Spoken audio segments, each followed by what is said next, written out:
नमस्कार दोस्तों, स्वागत है आपका आपके अपने चैनल महाविद्या एकेडमी में। हम मध्यकालीन भारत का इतिहास पढ़ रहे थे ल्यूसेंट जीके यानी कि ल्यूसेंट सामान्य ज्ञान वाली किताब से, जिसका एक टॉपिक हम कंप्लीट कर चुके हैं। ये उसका सेकंड टॉपिक है सल्तनत काल। देखिए सल्तनत काल क्या है। सल्तनत काल मुख्यतः 5 जो आपके वंश हुए दिल्ली सल्तनत के, उनको मिलाकर जो काल बनता है, उन यानी कि उन 5 राजवंशों ने जो किया वो सब उन 5 को मिलाकर एक समय बनता है, उसको कहते हैं सल्तनत काल। वो 5 वंश कौन कौन से हैं? वो है आपका गुलाम वंश, खिलजी वंश, तुगलक वंश, सैयद वंश और लोदी वंश। ठीक है, तो इन्हीं के बारे में आपको पढ़ना है। देखिए गुलाम वंश में देखिए क्या है। गुलाम वंश की स्थापना 1206 में कुतुबुद्दीन ऐबक ने किया था। पहला पॉइंट यही याद रखिएगा कि गुलाम वंश की स्थापना किसने की थी? कुतुबुद्दीन ऐबक ने। वह गौरी का गुलाम था। गुलामों को फारसी में बादंगा कहा जाता था और तथा इन्हें सैनिक सेवा के लिए रखा जाता था, के लिए खरीदा जाता था। ठीक है, कुतुबुद्दीन ऐबक ने अपना राज्याभिषेक 24 जून 1206 को किया था। कुतुबुद्दीन ऐबक ने अपनी राजधानी लाहौर में बनाई थी। दूसरा पॉइंट क्या याद रखने वाला है कि कुतुबुद्दीन ऐबक ने अपनी राजधानी कहाँ बनाई थी? लाहौर में। कुतुब मीनार की नींव कुतुबुद्दीन ऐबक ने डाली थी। ठीक है, ये भी क्वेश्चन आपसे पूछा जाता है कि कुतुब मीनार की नींव किसने डाली? तो ये डाली थी कुतुबुद्दीन ऐबक ने। आगे देखिए, आगे है दिल्ली का कुव्वत उल इस्लाम मस्जिद एवं अजमेर का 2.5 दिन का झोपड़ा नामक मस्जिद का निर्माण ऐबक ने करवाया था। कुतुबुद्दीन ऐबक को लाख बख्श यानी कि लाखों का दान देने वाला भी कहा जाता है। देखिए इस एक पैरा से आपके 3 क्वेश्चन बनते हैं। क्या कि कुव्वत उल इस्लाम मस्जिद किसने बनवाई, 2.5 दिन का झोपड़ा किसने बनवाया, और लाख बख्श किसको कहा जाता है। ठीक है, और ये कहाँ कहाँ पर है? ये कुव्वत उल इस्लाम मस्जिद और 2.5 दिन का झोपड़ा, ये भी याद रखिएगा। आगे देख लीजिए, यहाँ पर मंगोलों के बारे में थोड़ा सा दिया हुआ है, देख लेते हैं। मंगोल चीन के उत्तर में गोबी के रेगिस्तान के निवासी थे। वह एक घूमने फिरने वाली अर्ध सभ्य जाति थी तथा उनका मुख्य पेशा घोड़ों और अन्य पशुओं का पालन करना था। वे बहुत गंदे रहते थे तथा सभी प्रकार का मांस खाते थे। उनमें स्त्री विषयक नैतिकता का सर्वथा अभाव था, यानी कि स्त्रियों के प्रति वो बहुत ही मतलब असभ्य थे, बहुत ही बर्बर थे। यद्यपि माँ का सम्मान करते थे। वे विभिन्न कबीलों में बटे थे। उन्हीं कबीलों में से एक में 1163 में तेमुचिन उर्फ चंगेज खा का जन्म हुआ, जिसे महान चेंगिस द ग्रेट और शापित दोनों पुकारा गया। इसका पिता येसुगाई बहादुर था। ठीक है, आपको क्या याद रखना है कि चंगेज खा का जन्म कब हुआ था? 1163 ईस्वी में। आगे देखिए, आगे नोट दिया हुआ है, कुतुबुद्दीन के समय में कुतुब मीनार की केवल पहली मंजिल बन सकी। इल्तुतमिश ने इसे 225 फीट ऊंची 4 मंजिल का बना दिया। फिरोज तुगलक के समय बिजली गिरने के कारण इसकी 4थी मंजिल नष्ट हो गई, जिसके कारण फिरोज ने इसमें 2 छोटी मंजिलें बनवा दी, जिससे इसमें 5 मंजिल हो गई और ऊंचाई 9 फीट बढ़कर 334 फीट हो गई। देखिए आपसे पूछा था कि वो कौन सी इमारत है जिसमें 3 लोगों ने योगदान दिया, मतलब यानी और या ये पूछा जाता है कि कुतुब मीनार को बनवाने में किसका किसका योगदान है। तो देखिए 3 लोगों का नाम आपको याद रखना है, कुतुबुद्दीन ऐबक का, इल्तुतमिश का और फिरोज तुगलक का। आगे देखिए, आगे है प्राचीन नालंदा विश्वविद्यालय को ध्वस्त करने वाला ऐबक का सहायक सेनानायक बख्तियार खिलजी था। नालंदा विश्वविद्यालय को किसने ध्वस्त किया था? बख्तियार खिलजी ने। ऐबक की मृत्यु 1210 ईस्वी में चौगान खेलते समय घोड़े से गिरकर हो गई थी। इसे लाहौर में दफनाया गया था। आगे देखिए, ऐबक का उत्तराधिकारी आराम शाह हुआ, जिसने 8 महीनों तक शासन किया। ठीक है, यानी कि ऐबक के बाद किसने शासन किया? आराम शाह ने। फिर आराम शाह की हत्या करके इल्तुतमिश 1211 ईस्वी में दिल्ली की गद्दी पर बैठा। उसके बाद देखिए, फिर इल्तुतमिश तुर्किस्तान का इलबरी तुर्क था, जो ऐबक का गुलाम एवं दामाद था। ऐबक की मृत्यु के समय वह बदायूं का गवर्नर था। ठीक है, इधर देख लीजिए, इल्तुतमिश के महत्वपूर्ण कार्य दिए हुए हैं, देख लीजिए। पहला है कुतुब मीनार के निर्माण को पूर्ण करवाया। किसने? हाँ, क्वेश्चन ये भी बनता है कि कुतुब मीनार के निर्माण को पूर्ण किसने कराया था? तो ये करवाया था इल्तुतमिश ने। फिर है सबसे पहले शुद्ध अरबी सिक्के जारी किए, चांदी का टंका और तांबे का जीतल। फिर है इक्ता प्रणाली चलाई। किसने? इल्तुतमिश ने। फिर है 40 गुलाम सरदारों का संगठन बनाया जो तुर्कान ए चिहलगानी के नाम से जाना गया। सर्वप्रथम दिल्ली के अमीरों का दमन कराया। ये 5 काम आपके किसके बताए गए हैं? इल्तुतमिश के प्रमुख कार्य बताए गए हैं। आगे देखिए, इल्तुतमिश लाहौर से राजधानी को स्थानांतरित करके दिल्ली लाया। इसने हौज ए सुल्तानी का निर्माण देहली ए कुहना के निकट करवाया था। फिर है इल्तुतमिश पहला शासक था जिसने 1229 ईस्वी में बगदाद के खलीफा से सुल्तान पद की वैधानिक स्वीकृति प्राप्त की। इल्तुतमिश की मृत्यु अप्रैल 1236 में हो गई थी। फिर है चंगेज खां से बचने के लिए ख्वारिज्म के सम्राट जलालुद्दीन को इल्तुतमिश ने अपने यहाँ शरण दे दी थी। फिर देखिए नेक्स्ट पॉइंट है, इल्तुतमिश के बाद उसका पुत्र रुकनुद्दीन फिरोज गद्दी पर बैठा। वह एक अयोग्य शासक था। इसके अल्पकालीन शासन पर उसकी मां शाह तुर्कान छाई रही। शाह तुर्कान के अवांछित प्रभाव से परेशान होकर तुर्की अमीरों ने रुकनुद्दीन को हटाकर रज़िया को सिंहासन पर आसीन किया। इस प्रकार रज़िया बेगम प्रथम मुस्लिम महिला थी जिसने शासन की बागडोर संभाली। ये क्वेश्चन भी आपसे पूछ जाता है कि प्रथम मुस्लिम महिला कौन थी जिसने शासन संभाला, तो वो थी रज़िया बेगम। आगे देखिए, आगे है रज़िया ने पर्दा प्रथा का त्याग कर वह पुरुषों की तरह चोगा क्या होता है, काबा एवं कुलाह यानी टोपी पहनकर राज दरबार में खुले मुंह से जाने लगी। रज़िया ने मलिक जमालुद्दीन याकूत को अमीर अखूर यानी कि घोड़े का सरदार नियुक्त किया। गैर तुर्कों को सामंत बनाने के रज़िया के प्रयासों से तुर्की अमीर विरुद्ध हो गए और उसे बंदी बनाकर दिल्ली की गद्दी पर मुइजुद्दीन बहराम शाह को बैठा दिया। आगे देखिए, आगे है रज़िया की शादी अल्तुनिया के साथ हुई। इससे शादी करने के बाद रज़िया ने पुनः गद्दी प्राप्त करने का प्रयास किया लेकिन वह असफल रही। रज़िया की हत्या 13 अक्टूबर 1240 ईस्वी को डाकुओं के साथ कैथल के पास कर दी गई थी। आगे देखिए, आगे है बहराम शाह को बंदी बनाकर उसकी हत्या मई 1242 ईस्वी में कर दी गई। इसके बाद दिल्ली का सुल्तान अलाउद्दीन मसूद शाह बना। आगे बलबन ने षड्यंत्र के द्वारा 1246 ईस्वी में अलाउद्दीन मसूद को सुल्तान के पद से हटाकर नसीरुद्दीन महमूद को सुल्तान बना दिया। फिर आगे है नसीरुद्दीन महमूद ऐसा सुल्तान था जो टोपी सीकर अपना जीवन निर्वाह करता था। आगे देखिए, आगे है बलबन ने अपनी पुत्री का विवाह नसीरुद्दीन मोहम्मद के साथ किया था। नेक्स्ट है बलबन का वास्तविक नाम बहाउद्दीन था। वह इल्तुतमिश का गुलाम था। तुर्कान ए चहलगामी का विनाश बलबन ने किया था। किसने किया था विनाश? बलबन ने। बलबन 1266 ईस्वी में गियासुद्दीन बलबन के नाम से दिल्ली की गद्दी पर बैठा। यह मंगोलों के आक्रमण से दिल्ली की रक्षा करने में सफल रहा। सीरी नामक नया नगर बलबन ने बसाया था। बलबन ने कौन सा नया नगर बसाया था? सीरी। राज दरबार में सिजदा एवं पैबोस प्रथा की शुरुआत बलबन ने की थी।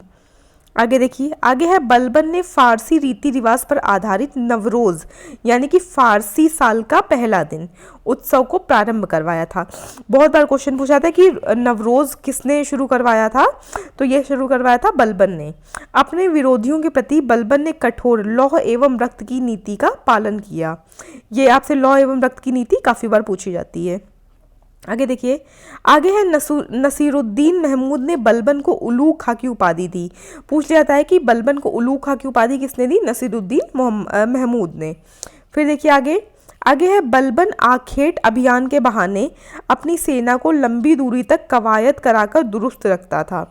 फिर है बलबन के दरबार में फारसी के प्रसिद्ध कवि अमीर खुसरो एवं अमीर हसन रहते थे। ये दोनों किसके दरबारी कवि थे आपसे पूछा जाता है, तो याद रखिएगा बलबन के। गुलाम वंश का अंतिम शासक शमुद्दीन कैमुर्स था। ठीक है, कैमुर्स था। यहाँ से आपका कौन सा वंश खत्म होता है? गुलाम वंश खत्म होता है। और आपको दूसरा वंश अब कौन सा पढ़ना है? खिलजी वंश। खिलजी वंश का देखिए समय देख लीजिए 1290 से 1320 ईस्वी तक, यानी कि लगभग 30 साल। देखिए गुलाम वंश के शासन को समाप्त कर 13 जून 1290 ईस्वी को जलालुद्दीन फिरोज खिलजी ने खिलजी वंश की स्थापना की। इसने किलोखरी को अपनी राजधानी बनाया। इसके बाद देखिए फिर है जलालुद्दीन की हत्या 1296 ईस्वी में उसके भतीजा व दामाद अलाउद्दीन खिलजी ने कड़ा मानिकपुर यानी कि प्रयाग में कर दी थी। आप लोगों ने अभी एक रणबीर सिंह वाली मूवी आई थी जिसमें वो अलाउद्दीन बना था, उसमें ये सीन देखा होगा। फिर देखिए 22 अक्टूबर 1296 में अलाउद्दीन दिल्ली का सुल्तान बना था। फिर है अलाउद्दीन के बचपन का नाम अली तथा गुरशास्प था। नेक्स्ट पॉइंट देखिए, नेक्स्ट है अलाउद्दीन खिलजी ने सेना को नगद वेतन देने एवं स्थायी सेना की नींव रखी। दिल्ली के शासकों में अलाउद्दीन खिलजी के पास सबसे विशाल स्थायी सेना थी। ठीक है, यानी कि दिल्ली के जितने भी शासक हुए उसमें जो सबसे बड़ी और सबसे स्थायी सेना थी वो किसके पास थी? अलाउद्दीन खिलजी के पास। घोड़ा दागने एवं सैनिकों का हुलिया लिखने की प्रथा की शुरुआत अलाउद्दीन खिलजी ने की। ये क्वेश्चन बहुत पूछे जाते हैं, ये पैरा इंपॉर्टेंट है, देख लीजिए। यहाँ पर अमीर खुसरो के बारे में दिया हुआ है। अमीर खुसरो का मूल नाम मोहम्मद हसन था। उसका जन्म पटियाली यानी कि पश्चिमी उत्तर प्रदेश के बदायूं के पास हुआ था। में 1252 ईस्वी में हुआ था। खुसरो प्रसिद्ध सूफी संत शेख निजामुद्दीन औलिया के शिष्य थे। वह बलबन से लेकर मोहम्मद तुगलक तक दिल्ली सुल्तानों के दरबार में रहे। इन्हें तूतीय हिंद यानी कि भारत का तोता के नाम से भी जाना जाता है। तूतीय हिंद किसको कहा जाता है? अमीर खुसरो को। सितार एवं तबले के आविष्कार का श्रेय अमीर खुसरो को ही दिया जाता है। इन्होंने ही भारतीय संगीत में कव्वाली गायन को प्रचलित किया। साथ ही इन्हें कई प्रकार के आधुनिक रागों जैसे तिलक, साजगिरी, सरपादा आदि को प्रचलित करने का श्रेय प्राप्त है। इन्हें हिंदी खड़ी बोली का जनक भी कहा जाता है। हिंदी खड़ी बोली का जनक किसको कहा जाता है? अमीर खुसरो को। इनकी रचना है दीवान, फारसी में कविताओं का संग्रह है दीवान, नूह सिपेदर एवं मसनवी देवल रानी खिज्र का यानी कि दुखद प्रेम कहानी। ठीक है, आगे देखिए यहाँ से। फिर आपका नेक्स्ट पॉइंट है अलाउद्दीन ने भू राजस्व की दर को बढ़ाकर उपज का 1/2 भाग कर दिया था यानी कि आधा। इसने खम्स यानी कि लूट का धन में सुल्तान का हिस्सा 1/4 भाग के स्थान पर 3/4 भाग कर दिया था। फिर आगे इसने व्यापारियों में बेईमानी रोकने के लिए कम तौलने वाले व्यक्तियों के हाथ से मांस काट लेने का आदेश दिया। इसने अपने शासनकाल में मूल्य नियंत्रण प्रणाली को दृढ़ता से लागू किया। किसने? अलाउद्दीन खिलजी ने। आगे देखिए, आगे दक्षिण भारत की विजय के लिए अलाउद्दीन ने मलिक काफूर को भेजा।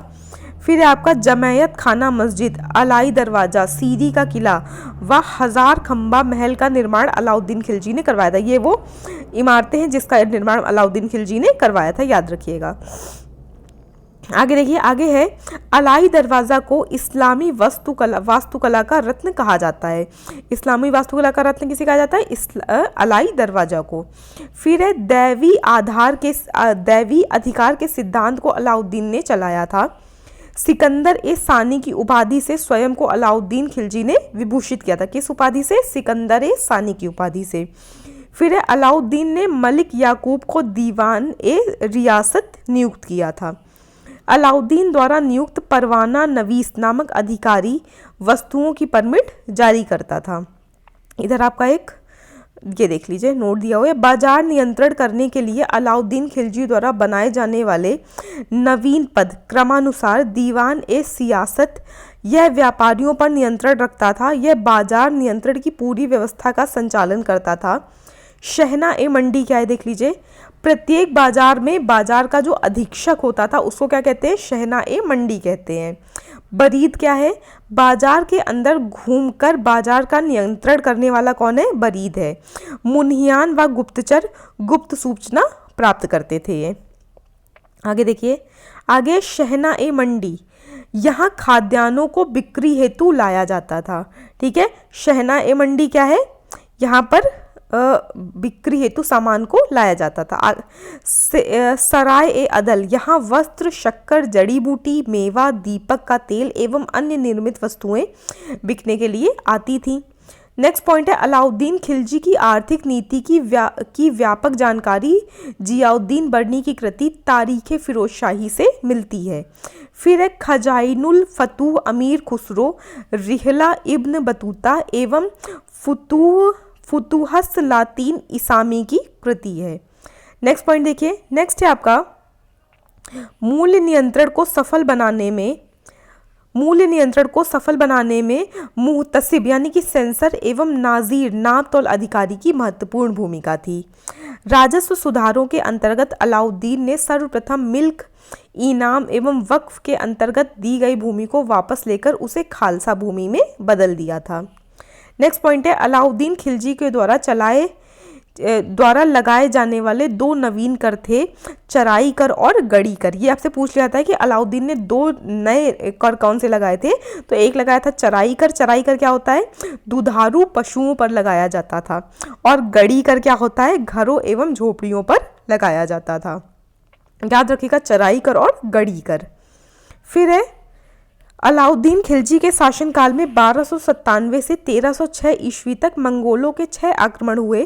प्रथम आक्रमण 1297 ईस्वी में कादर खां के नेतृत्व में, दूसरा आक्रमण 1298 ईस्वी में सल्दी के नेतृत्व में, तीसरा आक्रमण 1299 ईस्वी में कुतलुक ख्वाजा के नेतृत्व में, चौथा आक्रमण 1303 ईस्वी में तारगी के नेतृत्व में, पांचवां आक्रमण 1305 ईस्वी में अली बेग और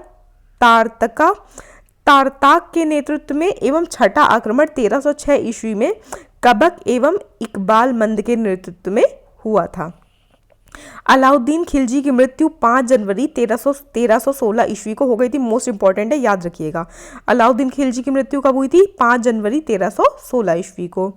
फिर है कुतुबुद्दीन मुबारक खिलजी 1316 ईस्वी को दिल्ली के सिंहासन पर बैठा। इसे नग्न स्त्री पुरुष की संगत पसंद थी। ठीक, आगे देखिए, मुबारक खिलजी कभी कभी राज दरबार में स्त्रियों का वस्त्र पहनकर आ जाता था। बरनी के अनुसार मुबारक कभी कभी नग्न होकर दरबारियों के बीच दौड़ा करता था। देख लीजिए कैसे कैसे लोग हैं। मुबारक खान ने खलीफा की उपाधि धारण की थी। फिर है मुबारक के वजीर खुसरो खान ने 15 अप्रैल 1320 ईस्वी को इसकी हत्या कर दी और स्वयं दिल्ली के सिंहासन पर बैठा। फिर है खुसरो खान ने पैगंबर के सेनापति की उपाधि धारण की। आगे देखिए, अब देखिए आपका यहाँ से आपका कौन सा ये वंश खत्म होता है, खिलजी वंश। फिर आपका अब तुगलक वंश। ठीक है, यानी कि सल्तनत काल का जो आपको तीसरा वंश पढ़ना है वो कौन सा है, तुगलक वंश। इसके बाद आपके दो वंश और हैं, सैयद वंश और लोदी वंश। देखिए, तुगलक वंश का जो समय है वो है आपका 1320 से 1398 ईस्वी तक। पहला पॉइंट है, 5 सितंबर 1320 को खुसरो खां को पराजित करके गाजी मलिक या तुगलक गाजी गयासुद्दीन तुगलक के नाम से 8 सितंबर 1320 को दिल्ली के सिंहासन पर बैठा था। ठीक है, देखिए जो गयासुद्दीन तुगलक है इसका नाम क्या था, असली नाम गाजी मलिक या तुगलक गाजी। लेकिन जब इसने तुगलक वंश की स्थापना की थी और ये दिल्ली के सिंहासन पर बैठा तो इसने अपना नाम बदल लिया था, गयासुद्दीन तुगलक कर लिया था। गयासुद्दीन ने अलाउद्दीन के समय में लिए गए अमीरों की भूमि को पुनः लौटा दिया था। इसने सिंचाई के लिए कुएं एवं नहरों का निर्माण कराया। संभवतः नहरों का निर्माण करने वाला गयासुद्दीन प्रथम शासक था। नहरों का निर्माण करवाने वाले प्रथम शासक के रूप में किसको जाना जाता है, गयासुद्दीन तुगलक को। आगे देखिए, ये देख लीजिए, मोहम्मद बिन तुगलक द्वारा क्रियान्वित क्रमशः 4 योजनाएं देख लीजिए। पहली है आपकी दोआब क्षेत्र में कर वृद्धि। ये कब की गई थी, 1326 से 1327 में। राजधानी परिवर्तन 1326-1327 में। सांकेतिक मुद्रा का प्रचलन 1329-1330 में। और खुरासन एवं कराचिल का अभियान, ये सब किसके समय के हैं, मोहम्मद बिन तुगलक के समय के। ये चारों इंपॉर्टेंट आपसे पूछ लिए जाते हैं, तो याद रखिएगा कि दोआब क्षेत्र में वृद्धि कर, राजधानी परिवर्तन, सांकेतिक मुद्रा का प्रचलन और खुरासन एवं कराचिल का अभियान किसके समय में किसने करवाया था, ये सब किसके चारों कार्य हैं, मोहम्मद बिन तुगलक के।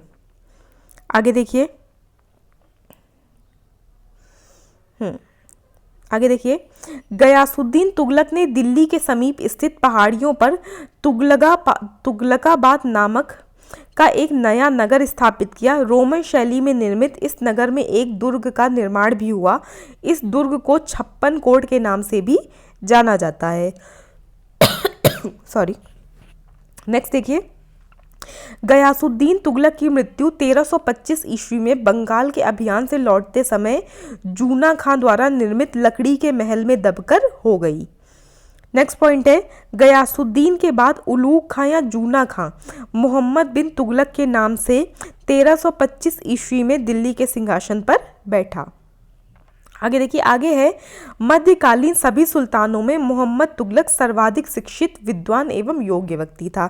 यानी कि जितने भी मध्यकालीन युग के शासक हुए उनमें मोहम्मद बिन तुगलक जो था, मोहम्मद बिन तुगलक को MBT भी कहा जाता है। ठीक है, MBT याद रखिएगा, मोहम्मद बिन तुगलक। तो जो मोहम्मद बिन तुगलक था, ये मध्यकालीन भारत के जितने भी सुल्तान हुए उनमें से इसको सबसे ज़्यादा पढ़ा लिखा, सबसे विद्वान और सबसे योग्य व्यक्ति माना जाता है। आगे देखिए, आगे है, मोहम्मद बिन तुगलक को अपनी सनक भरी योजनाओं, क्रूर कृत्यों एवं दूसरों के सुख दुख के प्रति उपेक्षा भाव रखने के कारण स्वप्नशील, पागल एवं रक्त पिपासु कहा गया। रक्त पिपासु, पागल और स्वप्नशील किसको कहा गया? ये भी मोहम्मद बिन तुगलक को कहा गया। मोहम्मद बिन तुगलक ने कृषि के विकास के लिए अमीर-ए-कोही नामक एक नवीन विभाग की स्थापना की थी। फिर है, मोहम्मद बिन तुगलक ने अपनी राजधानी दिल्ली से देवगिरी में स्थानांतरित की और इसका नाम दौलताबाद रखा। आगे देखिए, आगे है, मोहम्मद बिन तुगलक अपने प्रत्येक मलिक के सम्मान में 2 पोशाक दिया करता था, एक जाड़े में और दूसरी गर्मी में। कहा जाता है कि डाक प्रबंधों के द्वारा मोहम्मद बिन तुगलक के लिए ताज़े फल यानी कि ताज़े फल कहाँ से? खुरासान से, एवं पीने के लिए गंगा जल मंगवाया जाता था। सांकेतिक मुद्रा के अंतर्गत मोहम्मद बिन तुगलक ने कासा फरिश्ता के अनुसार, ठीक है, ये किसने लिखा है? फरिश्ता के अनुसार है, ये ने बताया है, और तांबा बरनी के अनुसार धातुओं के सिक्के चलवाए थे, जिनका मूल्य चांदी के रुपए टंका के बराबर होता था। एडवर्ड थॉमस ने मोहम्मद बिन तुगलक को प्रिंस ऑफ मनीअर्स की संज्ञा दी है। किसने दी है? एडवर्ड थॉमस ने। आगे देखिए, आगे है, नोट है आपका, सांकेतिक मुद्रा का प्रयोग चीन के कुबलई खां एवं ईरान के गजन खां नामक एक मंगोल शासक ने भी किया था। फिर है, अफ्रीकी यानी कि मोरक्को यात्री इब्न बतूता लगभग 1333 ईस्वी में भारत आया। सुल्तान ने इसे दिल्ली का काजी नियुक्त किया। 1342 ईस्वी में सुल्तान ने इसे अपने राजदूत के रूप में चीन भेजा था। फिर देखिए, फिर है आपका इब्न बतूता की पुस्तक रेहला में मोहम्मद तुगलक के समय की घटनाओं का वर्णन है। इसने अपनी पुस्तक में विदेशी व्यापारियों के आवागमन, डाक चौकियों की स्थापना यानी डाक व्यवस्था एवं गुप्तचर व्यवस्था के बारे में लिखा है। इसके अनुसार भारतीय डाक व्यवस्था 2 प्रकार के थे, ठीक है, यानी कि इब्न बतूता ने क्या बताया कि जो भारतीय डाक व्यवस्था थी वो 2 प्रकार की थी। एक अश्व डाक जिसे उलूक कहा जाता था, और एक पैदल डाक व्यवस्था जिसे दावा कहा जाता था। यानी कि 2 प्रकार से मतलब जो डाक है वो दी जाती थी। एक जो मतलब एक जो व्यक्ति है वो घोड़े पे बैठकर डाक बांटता था, और एक तरह था कि पैदल जाकर डाक बांटे जाते थे, यानी कि चिट्ठियां बांटी जाती थी। इसने नगाड़ों की भारी ध्वनि के बीच एक स्त्री को सती होने के दृश्य का वर्णन किया है। इसके कथानुसार सती होने के लिए सुल्तान से अनुमति लेनी पड़ती थी। ठीक है, आगे देखिए, आगे है, मोहम्मद तुगलक के समय जिया नक्शबी पहला व्यक्ति था जिसने संस्कृत कथाओं की एक श्रृंखला का फारसी में अनुवाद किया था। इस पुस्तक का नाम तूतीनामा था, जिसमें एक तोता ऐसी विरहिणी नायिका को कहानी सुनाता है जिसका पति यात्रा पर गया है। मोहम्मद तुगलक ने जिन प्रभु सूरी नामक जैन साधु को अपने दरबार में बुलाकर सम्मान प्रदान किया था, ठीक है, जैन साधुओं को अपने दरबार में बुलाकर सम्मान प्रदान किया था। फिर आपका मोहम्मद बिन तुगलक की मृत्यु 20 मार्च 1351 ईस्वी को सिंध जाते समय ठट्टा के निकट गोडाल में हो गई थी। कब हुई थी मृत्यु? 1351 में। आगे देखिए, आगे है, मोहम्मद बिन तुगलक के शासनकाल में दक्षिण में हरिहर एवं बुक्का नामक 2 भाइयों ने 1336 में स्वतंत्र राज्य विजयनगर की स्थापना की थी। नेक्स्ट है महाराष्ट्र में अलाउद्दीन बहमन शाह ने 1347 ईस्वी में स्वतंत्र बहमनी राज्य की स्थापना की थी। फिर है मोहम्मद बिन तुगलक की मृत्यु पर इतिहासकार बदायूनी लिखता है अंततः लोगों को उससे मुक्ति मिली और उसे लोगों से। किसके लिए लिखा गया है? ये लिखा गया है मोहम्मद बिन तुगलक के लिए। बदायूनी लिखता है कि अंततः, यानी कि मोहम्मद बिन तुगलक की मृत्यु पर उसने लिखा था कि अंततः लोगों को उससे मुक्ति मिली और उसको लोगों से मुक्ति मिली। आगे देखिए, आगे है मोहम्मद बिन तुगलक शेख अलाउद्दीन का शिष्य था। वह सल्तनत का पहला शासक था जो अजमेर में शेख मोइनुद्दीन चिश्ती की दरगाह और बहराइच में सालार मसूद गाजी के मकबरे में गया था। फिर है मोहम्मद बिन तुगलक ने बदायूं में मीरन मुल्हिम, दिल्ली में शेख निजामुद्दीन औलिया, मुल्तान में शेख रुकनुद्दीन, अजूधन में शेख मुल्तान आदि संतों की कब्र पर मकबरे बनवाए थे। फिर है फिरोज तुगलक का राज्याभिषेक ठट्टा के नज़दीक 20 मार्च 1351 को हुआ। पुनः फिरोज का राज्याभिषेक दिल्ली में अगस्त 1351 को हुआ।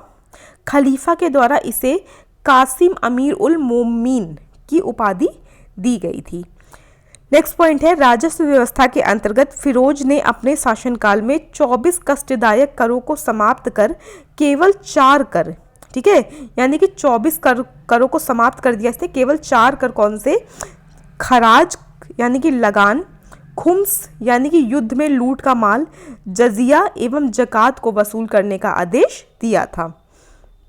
फिरोज तुगलक, नेक्स्ट पॉइंट देखिए, नेक्स्ट है फिरोज तुगलक ब्राह्मणों पर जजिया लागू करने वाला पहला मुसलमान शासक था। फिरोज तुगलक ने एक नया कर, सिंचाई कर भी लगाया जो उपज का 1/10 भाग था। यानी कि अगर मान लीजिए कोई फसल है उसके 10 भाग किए जाए तो उसमें से एक कर के रूप में ले लिया जाता था, बाकी 9 भाग जिसकी फसल है उसके पास रहते थे। फिर है फिरोज तुगलक ने 5 बड़ी नहरों का निर्माण करवाया। आगे देखिए, फिरोज तुगलक ने 300 नए नगरों की स्थापना की। इनमें हिसार, फिरोजाबाद का दिल्ली में, फतेहाबाद, जौनपुर और फिरोजपुर प्रमुख हैं। इसके शासनकाल में खिजराबाद, टोपरा गांव एवं मेरठ से अशोक के 2 स्तंभों को लाकर दिल्ली में स्थापित किया गया। टोपर स्थित अशोक स्तंभ के परिवहन का चित्रित वर्णन सीरत ए फिरोजशाही में मिलता है। किसमें मिलता है? सीरत ए फिरोजशाही में। आगे देखिए, आगे सुल्तान फिरोज तुगलक ने अनाथ मुस्लिम महिलाओं, विधवाओं एवं लड़कियों की सहायता के लिए एक नए विभाग दीवान ए खैरात की स्थापना की थी। दीवान ए खैरात की स्थापना किसने की थी? फिरोज तुगलक ने। सल्तनत कालीन सुल्तानों के शासनकाल में सबसे अधिक दासों की संख्या करीब 1,80,000 फिरोज तुगलक के समय में थी। नेक्स्ट है दासों की देखभाल के लिए फिरोज ने एक नए विभाग दीवान बंदगान की स्थापना की। इसने सैन्य पदों को वंशानुगत बना दिया। 2 इंपॉर्टेंट क्वेश्चन बनते हैं इस लाइन से, क्या कि दीवान बंदगान की स्थापना किसने की? फिरोज शाह तुगलक ने। और सैन्य पदों को वंशानुगत किसने बनाया? फिरोज शाह तुगलक ने। इसने अपनी आत्मकथा फतुहात ए फिरोज शाही की रचना की। फतुहात ए फिरोज शाही किसकी आत्मकथा है? फिरोज शाह तुगलक की। इसने जियाउद्दीन बरनी एवं शम्स ए सिराज अफीफ को अपना संरक्षण प्रदान किया था। आगे देखिए, आगे है फिरोज तुगलक के नागरकोट, वर्तमान में कांगड़ा अभियान। ठीक है, ये कब हुआ था? 1361 के दौरान ज्वालामुखी मंदिर के पुस्तकालय से संस्कृत के 1300 ग्रंथ प्राप्त हुए। उनमें से कुछ को, लगभग 300 का फारसी भाषा में अनुवाद अजीजुद्दीन किरमानी नामक फारसी के विद्वान ने किया। संस्कृत से फारसी भाषा में अनुदित सबसे महत्वपूर्ण ग्रंथ दलायल ए फिरोजशाही थी, जो दर्शन और नक्षत्र विज्ञान से संबंधित था। आगे देखिए, आगे है इसने यानी किसने? फिरोज शाह तुगलक ने। इसने चांदी एवं तांबे के मिश्रण से निर्मित सिक्के भारी संख्या में जारी करवाए, जिसे अद्धा एवं विक कहा जाता था। अद्धा और विक क्या याद रखिएगा, क्या है? ये चांदी और तांबे के मिश्रण से बने हुए सिक्के हैं। चलवाए किसने थे? फिरोज शाह तुगलक ने। फिरोज शाह तुगलक की मृत्यु सितंबर 1388 में हो गई थी। फिर है फिरोज काल में निर्मित खान ए जहां तेलंगानी के मकबरे की तुलना जेरूशलम में निर्मित उमर के मस्जिद से की जाती है। सुल्तान फिरोज तुगलक ने दिल्ली में कोटला फिरोज शाह दुर्ग का निर्माण भी करवाया था। आगे देखिए, आगे तुगलक वंश का अंतिम शासक नसीरुद्दीन मोहम्मद तुगलक था। इसका शासन दिल्ली से पालम तक ही रह गया था। फिर तैमूर लंग ने सुल्तान नसीरुद्दीन मोहम्मद तुगलक के समय 1398 ईस्वी में दिल्ली पर आक्रमण किया। नसीरुद्दीन के समय में ही मलिक कुशर्क ठीक है, पूर्वाधिपति की उपाधि धारण कर एक हिजड़ा मलिक सरवर ने जौनपुर में एक स्वतंत्र राज्य की स्थापना की थी। यहाँ से आपका तुगलक वंश कंप्लीट हो गया। फिर अब आपको कौन सा वंश पढ़ना है? अब आपको पढ़ना है सैयद वंश। ठीक है, इससे पहले आप 3 वंश पढ़ चुके, कौन कौन से? गुलाम वंश, खिलजी वंश और तुगलक वंश। अब आपको पढ़ना है सैयद वंश। इसके बाद आपका एक वंश और है लोधी वंश, और आपकी सल्तनत काल आपका कंप्लीट हो जाएगा। देखिए, जो आपका सैयद वंश है यह है आपका 1414 से 1451 ईस्वी तक। सैयद वंश का संस्थापक खिज्र खां था। इसने सुल्तान की उपाधि ना धारण कर अपने को रैयत ए आला की उपाधि से ही खुश रखा। फिर एक खिज्र खां तैमूर लंग का सेनापति था। भारत से लौटते समय तैमूर लंग ने खिज्र खां को मुल्तान, लाहौर एवं दीपालपुर का शासक नियुक्त किया। खिज्र खां नियमित रूप से तैमूर के पुत्र शाहरुख को कर भेजता था। फिर एक खिज्र खां की मृत्यु 20 मई 1421 ईस्वी में हो गई थी। खिज्र खां के पुत्र मुबारक खान ने शाह की उपाधि धारण की थी। फिर याहिया बिन अहमद सरहिंदी को मुबारक शाह का संरक्षण प्राप्त था। इसकी पुस्तक तारीख ए मुबारक शाही में सैयद वंश के विषय में जानकारी मिलती है। नेक्स्ट पॉइंट है आपका, यमुना के किनारे मुबारकाबाद की स्थापना मुबारक शाह ने की थी। ठीक है, मुबारकाबाद की स्थापना किसने की थी? मुबारक शाह ने। सैयद वंश का अंतिम शासक अलाउद्दीन आलम शाह था, ये याद रखिएगा। सैयद वंश का अंतिम शासक कौन था? अलाउद्दीन आलम शाह। और पहला शासक कौन था? खिज्र खां। फिर है आपका सैयद वंश का शासन करीब 37 वर्षों तक रहा। लास्ट वंश देखिए सल्तनत काल का, लोधी वंश। ठीक है, लोधी वंश देखिए, लोधी वंश का समय क्या है? 1451 से 1526 ईस्वी तक। लोधी वंश का संस्थापक बहलोल लोधी था। वह 19 अप्रैल 1451 को बहलोल शाहगाजी की उपाधि से दिल्ली के सिंहासन पर बैठा था। दिल्ली पर प्रथम अफगान राज्य की स्थापना का श्रेय बहलोल लोधी को दिया जाता है। यानी कि दिल्ली पर जो पहला अफगान जो राज्य स्थापित हुआ था उसका श्रेय किसको दिया जाता है? बहलोल लोधी को। बहलोल लोधी ने बहलोल सिक्के का प्रचलन करवाया था। वह अपने सरदारों को मकसद ए अली कहकर पुकारता था। आगे देखिए, आगे है वह अपने सरदारों के खड़े रहने पर स्वयं भी खड़ा रहता था। बहलोल लोधी का पुत्र निजाम खां 17 जुलाई 1489 ईस्वी में सुल्तान सिकंदर शाह की उपाधि से दिल्ली के सिंहासन पर बैठा था।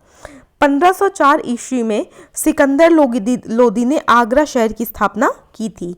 भूमि के लिए मापन के प्रमाणिक पैमाना गजे सिकंदरी का प्रचलन सिकंदर लोधी ने करवाया था। गजे सिकंदरी का प्रचलन किसने करवाया था? सिकंदर लोधी ने। और गजे सिकंदरी है क्या? भूमि को मापने के लिए एक प्रामाणिक पैमाना है। गुलरुखी शीर्षक से फारसी कविताएं लिखने वाला सुल्तान सिकंदर लोधी था। ठीक है, गुलरुखी नामक शीर्षक से फारसी कविताएं कौन लिखता था? सिकंदर लोधी लिखता था। फिर है आपका सिकंदर लोधी ने आगरा को अपनी राजधानी बनाया। इसके आदेश पर संस्कृत के एक आयुर्वेद ग्रंथ का फारसी में फरहंगे सिकंदरी के नाम से अनुवाद हुआ। इसने नगर कोट के ज्वालामुखी मंदिर की मूर्ति को तोड़कर उसके टुकड़ों को कसाईयों को मांस तौलने के लिए दे दिया था।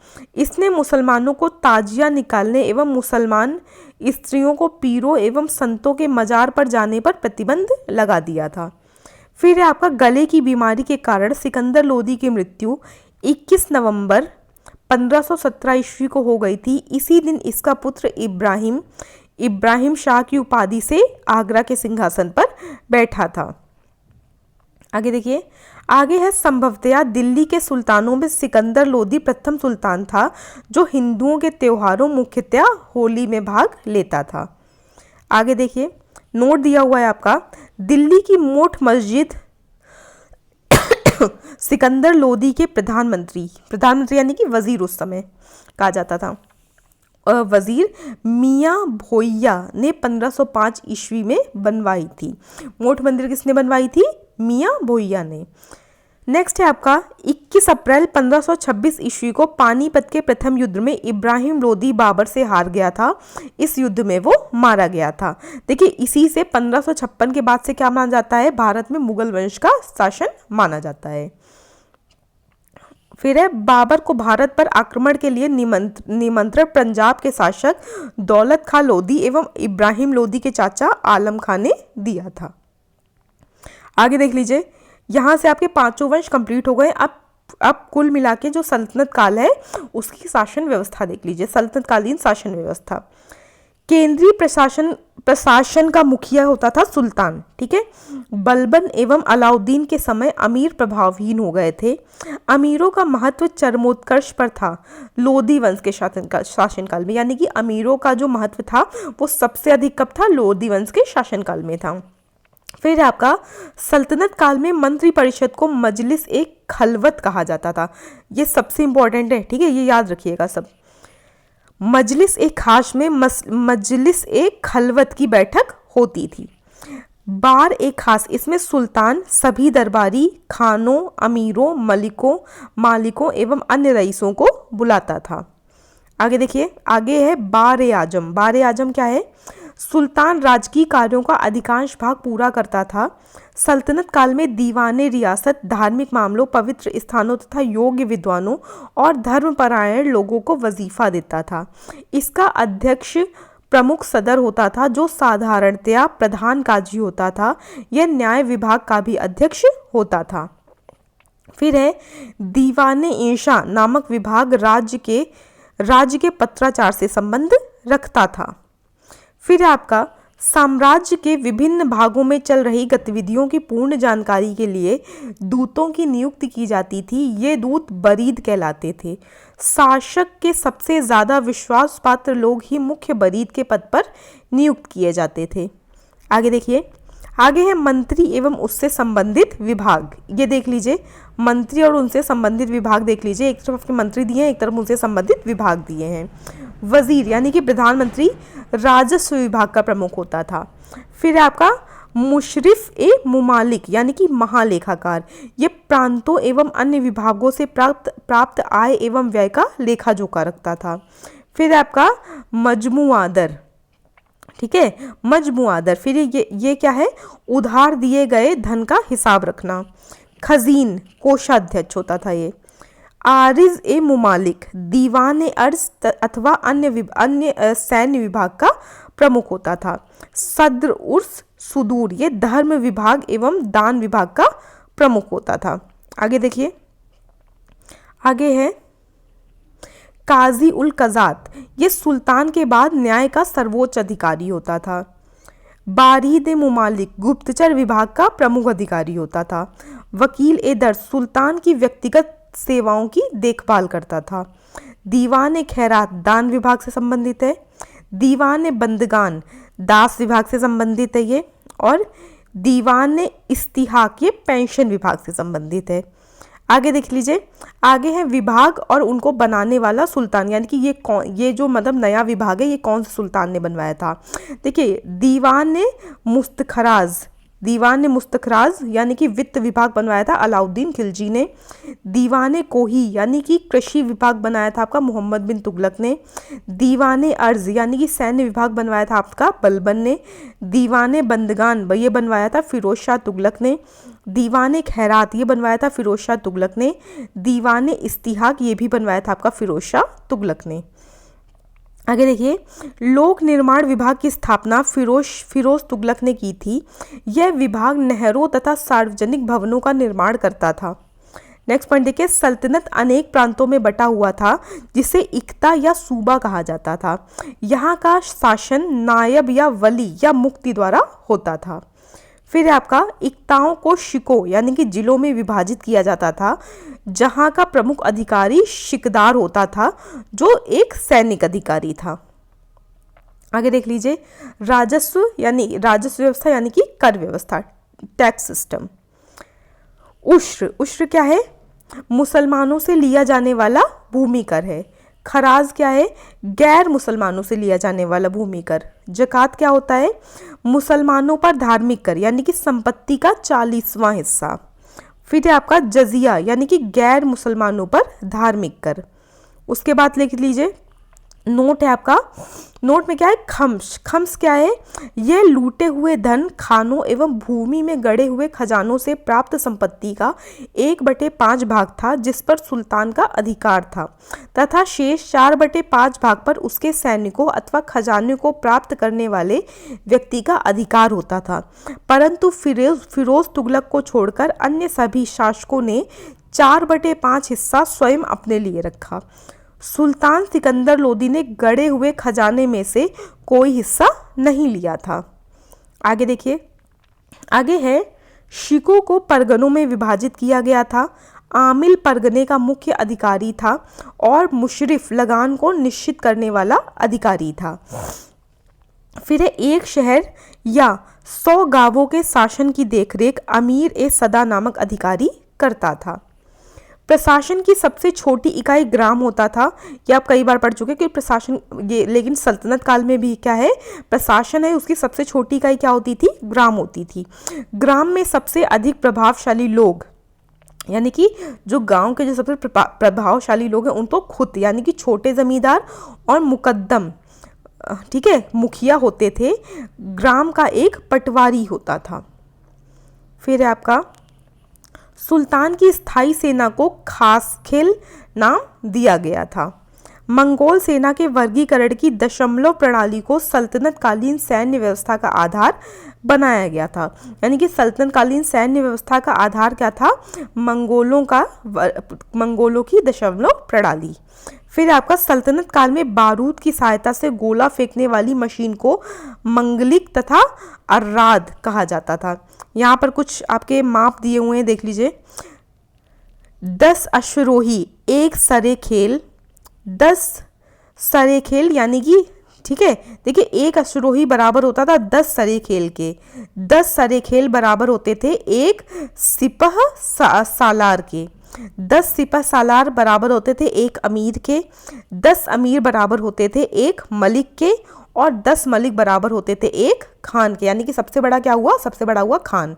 एक खान के बराबर 10 मलिक, एक मलिक के बराबर, अब उल्टा देख लीजिए इसी को, एक खान के बराबर 10 मलिक, एक मलिक के बराबर 10 अमीर, एक अमीर के बराबर 10 सिपह सलार, एक सिपह सलार के बराबर 10 सरे खेल और एक सरे खेल के बराबर 10 अश्वरोही। यानी कि सबसे छोटा कौन हुआ? सबसे छोटा हुआ आपका अश्वरोही, ठीक है, सबसे छोटा हुआ आपका अश्वरोही और सबसे बड़ा हुआ खान। आगे देखिए, आगे है, अलाउद्दीन खिलजी ने इक्ता प्रथा को समाप्त किया था। इक्ता प्रथा की दोबारा शुरुआत फिरोज शाह तुगलक ने की थी। पूछ लिया जाता है कि इक्ता प्रथा को शुरू किसने किया था? अलाउद्दीन खिलजी ने। और इक्ता प्रथा को खत्म किसने किया था? अलाउद्दीन खिलजी ने। और इक्ता प्रथा को दोबारा किसने चलाया था? फिरोज शाह तुगलक ने। सल्तनत काल में अच्छी नस्ल के घोड़े तुर्की, अरब एवं रूस से मंगवाए जाते थे। हाथी मुख्यतः बंगाल से मंगवाए जाते थे। यहाँ पर देखिए कुछ स्थान दिए हैं और उनकी प्रसिद्धि के कारण दिए हुए हैं, देख लीजिए। सरस्वती अच्छी किस्म के चावल के लिए प्रसिद्ध था। ये अनहिवाड़ा ये व्यापारियों का तीर्थ स्थल के रूप में प्रसिद्ध था। सतगांव ये रेशमी रजाइयों के लिए प्रसिद्ध था। आगरा ये नील उत्पादन के लिए प्रसिद्ध था। बनारस सोने चांदी व जड़ी काम के लिए प्रसिद्ध था। आगे देखिए, आगे है, सल्तनत कालीन कानून शरीयत, कुरान एवं हदीस पर आधारित था। मुस्लिम कानून के 4 प्रमुख स्रोत थे, कुरान, हदीस, इज्मा एवं कयास। ठीक है, जो मुस्लिम कानून है उनके 4 प्रमुख स्रोत क्या हैं? कुरान, हदीस, इज्मा और कयास। फिर है आपका, सुल्तान सप्ताह में 2 बार दरबार में न्याय करने के लिए उपस्थित होता था। सल्तनत काल में लगान निर्धारित करने की मिश्रित प्रणाली को मुक्ताई कहा गया है। ये इंपॉर्टेंट पॉइंट है, याद रखिएगा। आगे देखिए, आगे है, भूमि की नापजोख करने के बाद क्षेत्रफल के आधार पर लगान का निर्धारण मसाहत कहलाता था। इसकी शुरुआत अलाउद्दीन ने की थी। इसकी शुरुआत किसने की थी? मसाहत की अलाउद्दीन खिलजी ने। पूर्णतः केंद्र में के नियंत्रण में रहने वाली भूमि खालसा भूमि कहलाती थी। अलाउद्दीन ने दान में दी गई अधिकांश भूमि को छीनकर खालसा भूमि में परिवर्तित किया था। खालसा भूमि क्या होती है? जो पूर्णतः केंद्र के नियंत्रण में, यानी कि सीधा अलाउद्दीन के नियंत्रण में रहती थी। सल्तनत कालीन मुद्रा व्यवस्था चांदी के टंके और तांबे के दिरहम पर आधारित थी। देवल सल्तनत काल में अंतरराष्ट्रीय बंदरगाह के रूप में प्रसिद्ध था। ठीक है, क्या? देवल।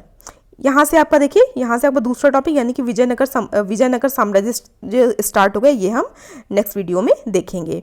इस वीडियो में आपने सल्तनत काल को पूरी तरह से पढ़ लिया है, जिसमें कौन कौन से वंश थे? जिसमें 5 वंश थे आपका: गुलाम वंश, खिलजी वंश, तुगलक वंश, सैयद वंश और लोदी वंश। काफ़ी इंपॉर्टेंट वीडियो था, इससे कई सारे क्वेश्चन आपके पूछे जाते हैं। वीडियो अच्छा लगा हो तो प्लीज़ लाइक, शेयर और सब्सक्राइब करना मत भूलिएगा। इससे पहले हम मॉडर्न हिस्ट्री यानी कि आधुनिक भारत का इतिहास और प्राचीन भारत का इतिहास कंप्लीट कर चुके हैं। ये हम आपकी जो ल्यूसेंट वाली किताब है, इसमें एक एक करके हम सभी सब्जेक्ट्स को कंप्लीट कर लेंगे। वीडियो देखने के लिए थैंक यू सो मच।